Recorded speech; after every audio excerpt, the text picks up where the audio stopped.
Assalomu alaykum barchaga. Bugun 7-iyun 2025-yil Germaniyaning supermarketlaridamiz. Bu yerda ho'l mevalarning narxlari bilan tanishishimiz mumkin. Xo'p, olmalardan boshlaydigan bo'lsak, olmalarning narxi 4 euro. Sorti Pink Lady. Holati yaxshi. Bu yerda ko'k olmalarimiz bor ekan. 3 euro 49 sent. Bu yerda qizillar ham 3,5 eurodan bir xilda. Mana bu yerda yana ham ko'krog'i bor ekan. 3 euro ekan bular. 3 euro, yo'q, mana shu to'rttasi 3 euro ekan. Kilosi 5 euro 44 sent ekan. Xo'p, xurmolar, anjir shaftoli bor ekan bu yerda.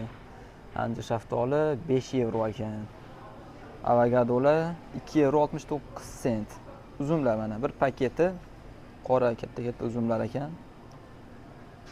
Bu 5 euro ekan. Mana bu qizili 2 euro 79 sent ekan. Mana bu yerda yana ham kattasi bor ekan, 8 euro ekan. Apelsinlar tepada 4 eurodan boshlanyapti. Bitta har xil narxi ko'targan. Limonlar 89 sent. Mana bu yerda nokilarni ko'rishimiz mumkin. Nokilarni sortini yozmagan, yo men tushunmayapman. 5 euro ekan. Holati yaxshi. Mana bu nokilar, bular qimmatroq ekan. Mana bu nokilar qimmatroq ekan, ya'ni 6 euro ekan. Bular 5 euro, holati yaxshi. Bananlar narxi 2 euro ekan. Avokadolar 89 sent, anorlar 4 euro ekan. Holati. Xurmolar bor ekan, 2 euro 29 sent ekan. Uzumlar mana, har xil uzumlar bor ekan. Uzumlarda shu bitta idishdagisi 3 euro 79 sent ekan. Kilosi 7 euro 58 sent ekan. Qo'ng'illarni mana xilma-xili. 5 eurodan boshlanib 2,5 euro. Toruzlar mana 2,29 sent, 3,79 sent. Xo'p, nektarin shaftollar mana har xillaridan bor ekan. Hammasi 6 euro 99 sent. Tuksizlarni ko'rishimiz mumkin. Narxlari mana. Xo'p, tepada shalaq o'ragan bor ekan. Shalaqqa o'xshatdim, yana bilmadim qaysi aniq. Holati juda chiroyli ekan. Yiriligi, o'ta yiriklari ham bor ekan. 7 euro ekan, qimmat ekan nisbatan. Xo'p, apelsinlarni ko'rdingmi narxi? Limonlar 1 euro 79 sent. Apelsinlar 3 euro 99 sent ekan. 1 kilodan sal og'irroq bo'lsa kerak adashmasam. 1,5 kilo ekan. Kilosi 266 euro ekan. Ana shunday.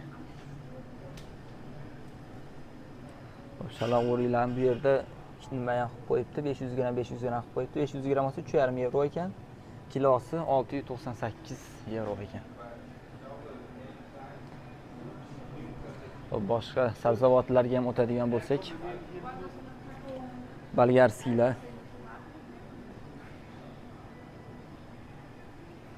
6 euro, 2 euro, qalampirlar ham 2 euro. Mana bu oshqovoq bo'lsa kerak, qovoqqa o'xshamayapti, og'ir ekan. Mana bular bu boshqa narsaga. Mana bu 3 euro ekan. 3 donasi 3 euro ekan. Kilosi 5 euro 98 sent ekan. Bodringlar. Xo'p, bodringlar 79 sentdan ekan. Baqlajon 1 euro 59 sent. Makmak bo'lsa kerak. Makmaklarda ikkitasi 222 sent ekan. 2 euro 22 sent, kilosi 5 euro 55 sent ekan. Bu pishganga ham o'xshayapti, lekin pishgan bo'lsa kerak, yana bilmadim. Xo'p, pomidorlar. Bu menimcha cherry bo'lsa kerak. Cherryga ham o'xshamayapti. Mana bular cherry ekan. 200 grami 2 euro ekan. Uzr. 1 euro 59 sent, kilosi 7 euro 95 sent ekan. Mana bular bo'lsa bitta shu korobkasidagi 4 yevro ekan, kilosi 10 yevro ekan. Qimmatroq ekan narigi cherry. Ko'katlar ekilgan ko'katlar sotilar ekan, tayyor, tayda tuprog'i bilan. Hop, piyozlarimiz bormi ekan, piyozlar? Piyoz tomonga o'tamiz endi.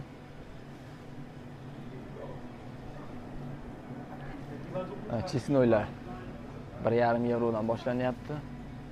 Mana bu yerda 4 donasi bor ekan. 1,79 sent ekan, kilosi bo'lsa 8 yevro 95 sent. Ana piyozlar. Piyozlar yarim kiloli ekan. 750 gram ekan. Shu 3 yevro ekan, 750 gram. Kilosi 3 yevro 99 sent. Ya'ni 4 yevro ekan. Qizil piyozlar mana 3 yevrodan ekan. 2 yevro 29 sent ekan. Mana bu yerda turibdi maydaroqlari. Bu yerda aytyapti, yarim kilosi 99 sent, 1 kilosi 1 yevro 98 sent. Mana shunday. Kartoshkalar 3 yevro 49 sent. 3,5 yevro. Mana bu yerda ko'katlar. Mana bu yerda qulupnoylarni ham ko'rishimiz mumkin. Bitta qutisida yarim kilo bo'lar ekan. Shu yarim kilosi 4 yevro 99 sent ekan. Kilosi 7 yevro 98 sent ekan. Shunaqa.